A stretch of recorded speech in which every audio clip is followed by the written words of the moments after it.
Daí, pessoas, mais um diário de bordo. Hoje, dica de oratória número 3 e vamos falar sobre criatividade.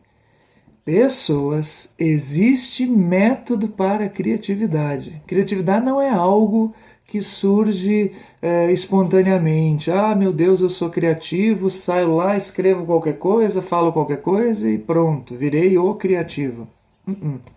Criatividade exige método. Todos os gênios criativos tinham um método. E é isso que eu quero mostrar para vocês hoje.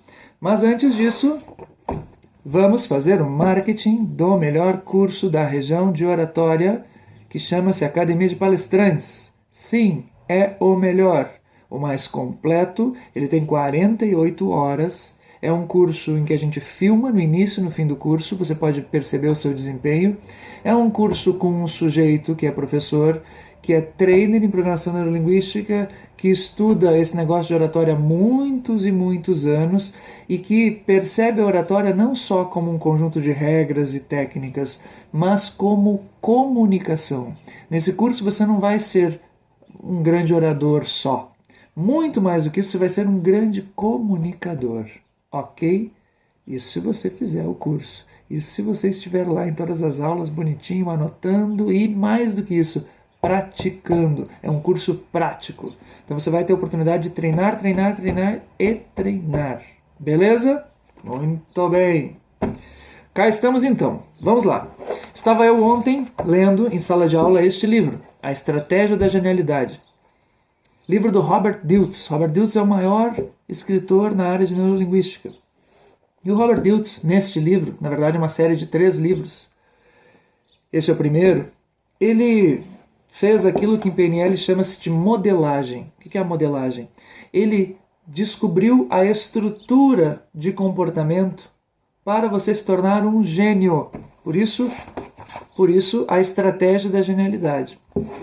E ele pegou, assim, de exemplo, vários gênios da humanidade, na área da música, na área das artes, na área da filosofia, e uma dessas áreas foi no cinema, o cara que revolucionou o cinema, que mudou tudo no mundo do cinema, que é esse cara aqui, Walt Disney. Walt Disney é gênio, gênio porque ele inventou o Mickey Mouse, e a partir do Mickey Mouse e de todos os outros personagens da Disney, ele criou um negócio fantástico. Negócio no sentido de negócio mesmo. Ele conseguiu fazer 3 coisas fantásticas. Primeiro, criar. Segundo, fazer com que essa criação vire uma realidade econômica, com gente trabalhando em volta dele, montou um império em termos de negócio. E terceiro, isso só aconteceu porque ele conseguiu cativar o seu público. Ele fez do seu sonho se tornasse uma realidade aprovada por público, por crítica. Pois bem, se você quer se tornar uma pessoa criativa, como um Walt Disney, aprenda com ele, aprenda com a estrutura de comportamento do Walt Disney. E aí você precisa dominar a metodologia para isso. Então aí vai a metodologia. O Walt Disney ele tinha 3 dentro dele. Ele tinha um sonhador, ele tinha uma pessoa realista dentro dele e ele tinha um crítico. 3, completamente separados um do outro. Num belo dia, o Walt Disney acordava sonhador e ele fazia propositalmente, mentalmente, um exercício de Walt Disney sonhador. Em outro dia, ele fazia o mesmo exercício para se tornar um realista. E só num terceiro dia, ou num terceiro momento, ele virava o Walt Disney crítico. São 3 coisas diferentes que não podem se misturar. O teu problema, se tu não consegue criar nada, e aqui vale também para quem está escrevendo, quem está dissertando, trabalho de conclusão, tu não consegue escrever, ou não consegue, claro, aqui o objetivo é falar em público, mas tanto faz. Você não consegue criar nada porque esses 3 personagens dentro de ti, ou eles não existem os 3, ou eles estão, o que geralmente acontece, eles estão misturados e conflitantes. Você precisa separá-los. Como é que você faz isso? Primeiro, num dia, num momento em que surgir ideias para a sua apresentação, Coloque na sua mente que você vai só colocar as ideias, ou seja, você vai se dar ao luxo de ser sonhador. Eu, por exemplo, sou muito sonhador quando eu estou no banho. Eu estou tomando banho, daqui a pouco começam a vir ideias. Ideias. Eu coloco na minha cabeça, por exemplo, se eu sou convidado para ser paraninfo, vai ter um discurso de paraninfo. No dia que eu sou convidado, sei lá, um mês antes, 2, 3 meses antes da formatura, já começa a vir na minha cabeça os insights. Eu entro pro banho e penso, o que eu posso falar lá para aquela turma de alunos naquela formatura? Pá, e aí começa a vir. E eu tô lá me ensaboando e vem as ideias. E aí o que acontece? Eu fico louco. Eu não consigo eu não tenho onde anotar, né? Porque eu tô no banho, mas saindo do banho, a Letícia, minha esposa, já sabe. Eu disse, o que foi? Eu digo, tu já sabe, eu vou lá pro escritório, tenho que anotar uma ideia. Aí eu vou lá, pego minha agenda, vou lá, não, chego aqui, né? Pego o papel, começo a anotar, psicografando, coisa bem, entendeu? E tal. Tá, anotei tudo que tinha que anotar. Isso para uma palestra, para qualquer coisa, é sempre assim. Anota. Livre, sonhando. Como é que funciona esse sonho, pessoas? São visualizações. Eu vou visualizando, imaginando a coisa acontecendo. Eu aqui e vem como se fosse um cineminha na minha cabeça, imaginando, vem as imagens, vem os sons, eu ouvindo a minha própria voz falando, estou lá imaginando. É uma alucinação. O sonhador, ele alucina, ele viaja. E aí as sensações, os aplausos, no final, tu imagina tudo, tu sonha. Pessoal, se tu quer qualquer coisa na vida, tu precisa ter essa fase sonhadora. Precisa dela, ela te alimenta, ela te deixa motivado. Tá, e aqui é a criação. Só que depois da fase sonhadora, aqui é a essência da criação, né? Mas depois da fase sonhadora, tu tem que ir para a fase realista. A fase realista não precisa ser logo depois, ela pode ser, geralmente é dias depois, um dia, dois depois, um tempo depois.